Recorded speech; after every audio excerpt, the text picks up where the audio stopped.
안녕하세요. 하브루타 가족 여러분. 반갑습니다. 네, 오늘은 좀 많이 다 색다른 얘기를 한번 나눠볼까 합니다.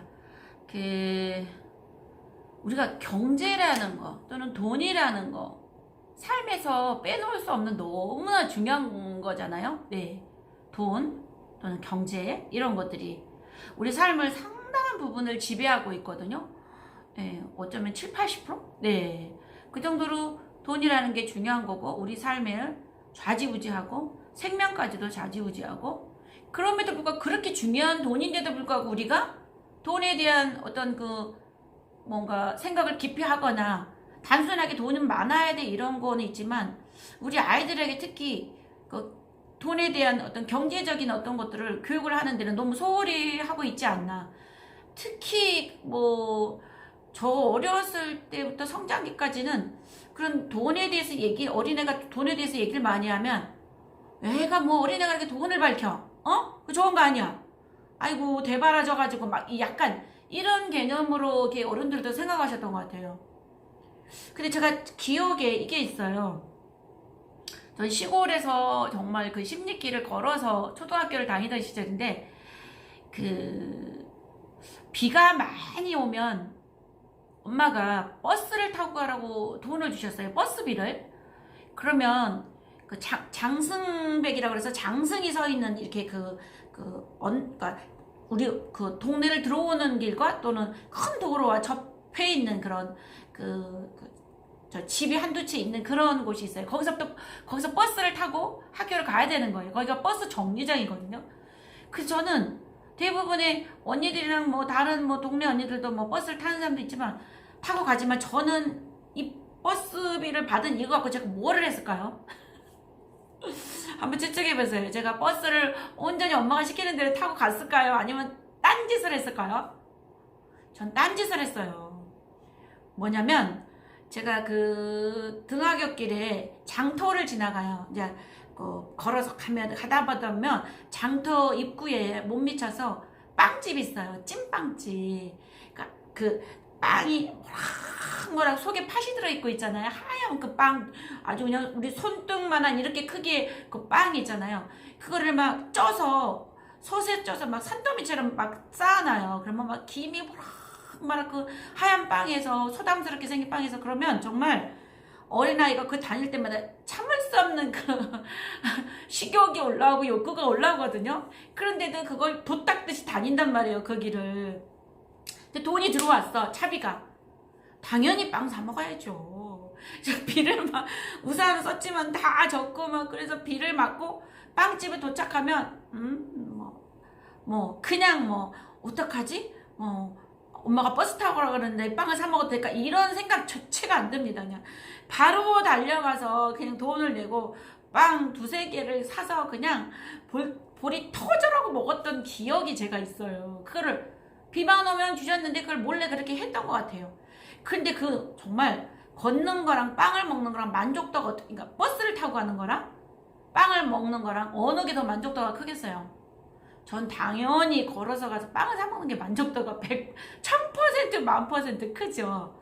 저는 어쨌든 제 손에 들어온 돈, 제가 마음대로 쓰는 돈을 그렇게 소비를 하고 내 욕구를 위해서 만족을 위해서 썼던 거가 있어요.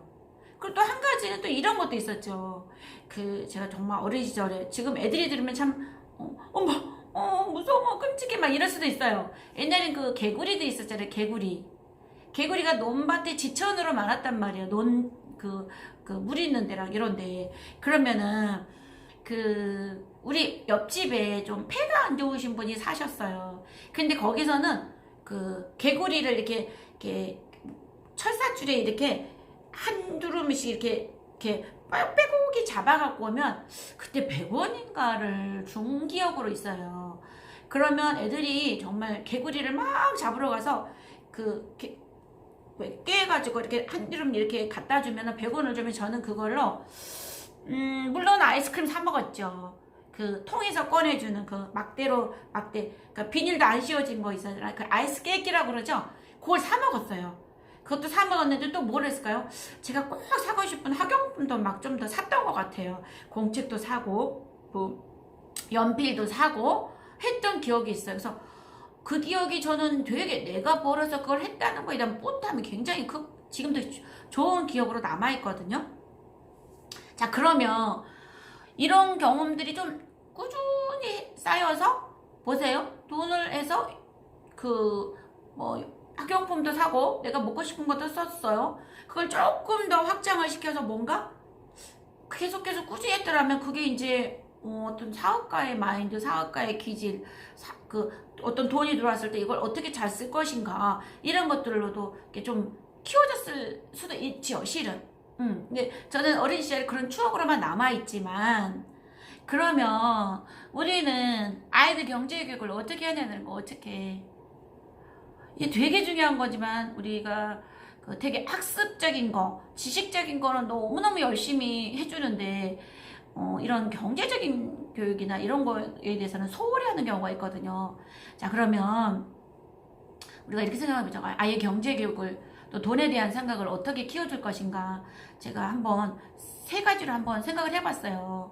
첫 번째가 뭐라고?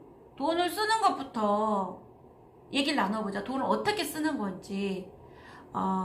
예를 들어서 내 몸에 좋은 음식 뭔가 이렇게 사 먹어도 내 몸에 좋은 걸 사 먹는데 쓰는 건지, 몸에 해로운 것을 사 먹는데 쓰고 있는지, 아니면은 내가 꼭 필요한 것에 어떤 것을 쓰고 있는지, 자기가 돈을 쓰고 있는 어떤 그 내용을 한번 서로 얘기를 나눠보는 것도 너무 중요하죠. 물론 부모님이 다 사주는 경우가 있겠지만 초등학교 고학년부터는 용돈 받아서 자기가 나름 쓰고 있거든요. 그러니까 돈을 쓰고 있는 패턴, 그거에 대해서 엄마랑, 그러니까 그걸 야단치려고 하는 게 아니고, 너가 주로 돈을 어떤 식으로 쓰고 있고 어떤 방향에 많이 쓰고 있구나, 이걸 얘기 나눠보는 것도 되게 중요해요. 그래서 내가 소비 패턴을 이렇게 하고 있구나, 이런 것도 되게 중요한 교육이거든요.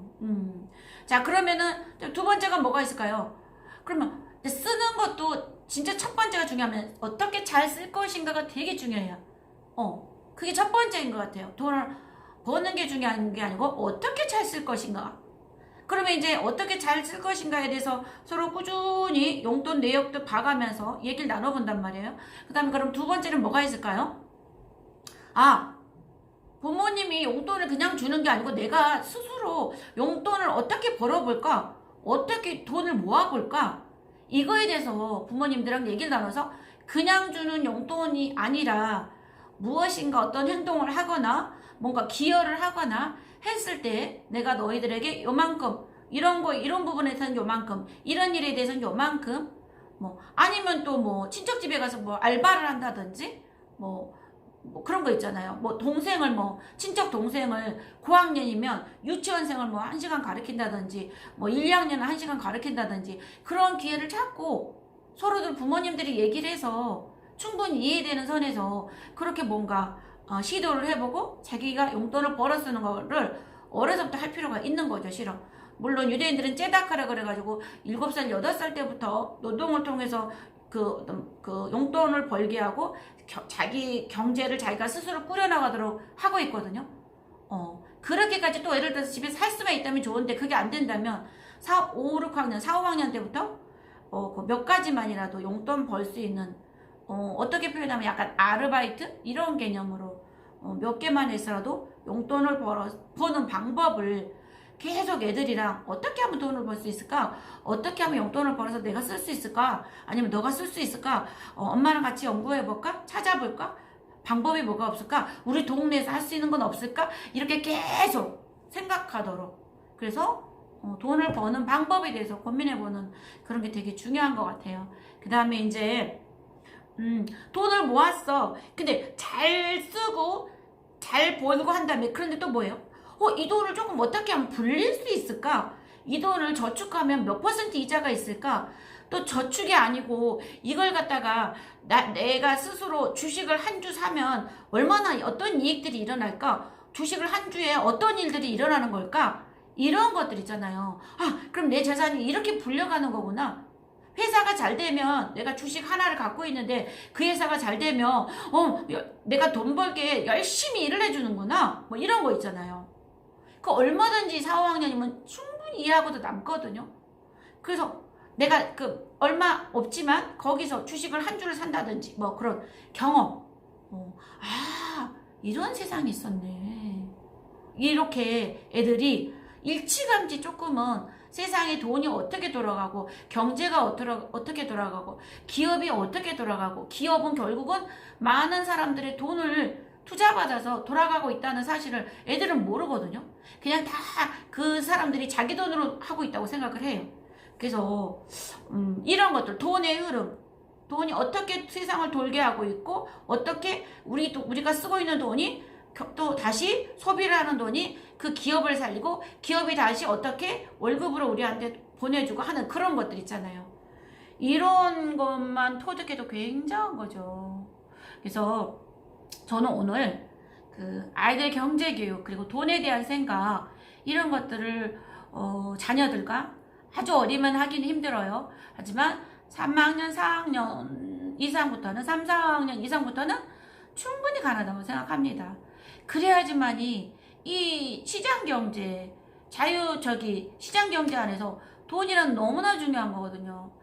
어떤 세계적인 조 단위의 부자가 어렸을 때 되게 조금 그렇게 부자는 아니었던 거죠. 근데 아버지가 어떻게 해서 자전거를 한 대 사줬어요.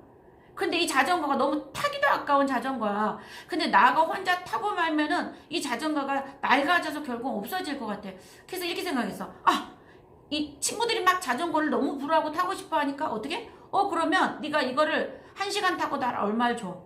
물론 그게 친구들하고 그냥 빌려주는 게 낫지 어떻게 그걸 돈을 받냐 라고 생각할 수 있지만 또 그런 경험도 나쁘진 않아요. 그래서 이 사람은 계속 친구들한테 빌려주고 타고 싶은 사람들한테 빌려줘서 그 욕구 충족도 하고 내가 또 얼마 받고 그래서 자기는 뭘 했어? 그걸로 책을 사서 봤답니다. 책을. 그 받은 돈으로 책을 사서 봤대요. 그 책이 자기를 그 세계적인 조 단위의 억만장자의 위치까지 어려서부터 그 독서를 통해서 근데 그게 시작이었다고 하거든요. 그건 엄청난 거죠. 네. 그래서 우리 애들에게도 이런 기회가 뭔가가 경제적인 활동을 하는데 그거를 시선을 너무 나쁘게만 볼 필요는 없다는 거죠. 그래서 오늘 제가 말씀드린 이 세 가지들 돈을 쓰는 것부터 얘기를 나눠보고 그 다음에 어떻게 돈을 벌 수 있을까? 어떻게 작은 돈이지만 내가 직접 벌 수 있을까? 세 번째는 어떻게 하면 돈을 키울 수 있을까? 이렇게 세 가지에 대해서 한번 고민해보는 자녀들이랑 충분히 얘기를 나눠보고 그리고 좀 실천해보는 그런 시간들이 있기를 좀 바랍니다. 네. 또 다음 시간에 좋은 내용으로 찾아뵙겠습니다. 감사합니다.